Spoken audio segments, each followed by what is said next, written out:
In 2018, I started building my aviary for finches, and in July of 2019, my first group of finches moved in, and it really worked great um, for a while. Then I started to realize in watching them use the space that I had made some mistakes and I needed to address those before the winter happened. So they moved out of the aviary and into my bird room for the winter of 2019.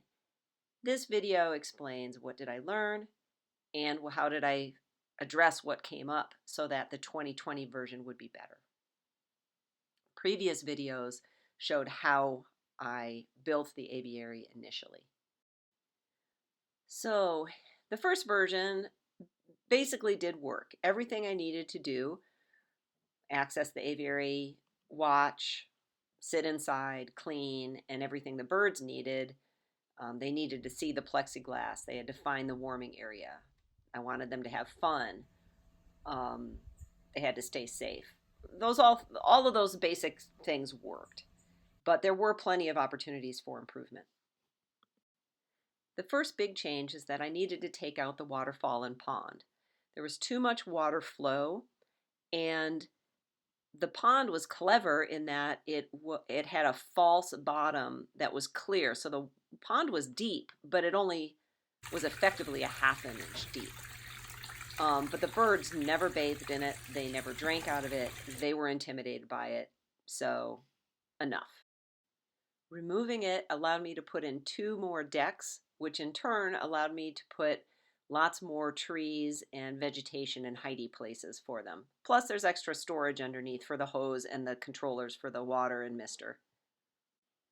The next big change was to add a lot more dense foliage for privacy for the birds so that they could coexist a little bit more readily.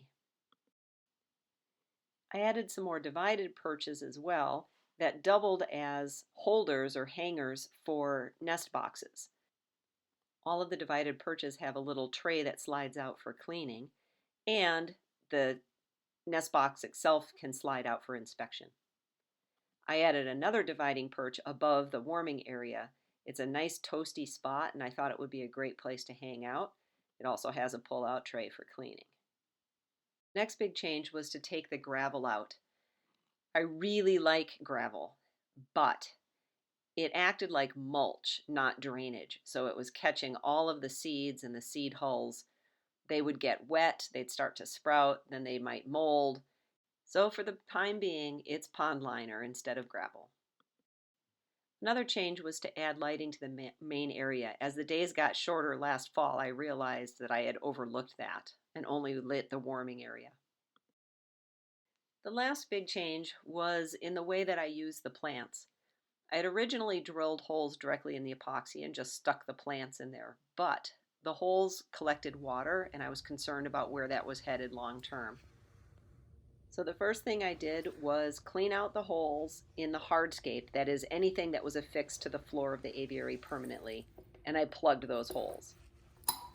Any of the other rocks, like the one you see here, instead of having holes directly into the foam, I inserted cheap plastic test tubes, sealed them, and then put the plants in the test tubes. So now, if water does get in the test tube, I can just pick up the rock, turn it upside down, dry it out, put a cleaner down inside, and manage it that way. I also made much smaller rocks that would hold 3 or 4 plants and embedded the test tubes exactly the same way as you see here. But I also filled the test tubes with epoxy, so the plants are then permanently affixed and no water can get in at all. This is the configuration that I used when I wanted to put plants on top of the hardscape, or for example, put them in the stream. At this point, I thought I was done with revisions for 2020 and just needed to wait for the spring. As it turns out, I was not done. Future videos show you what else I had to do.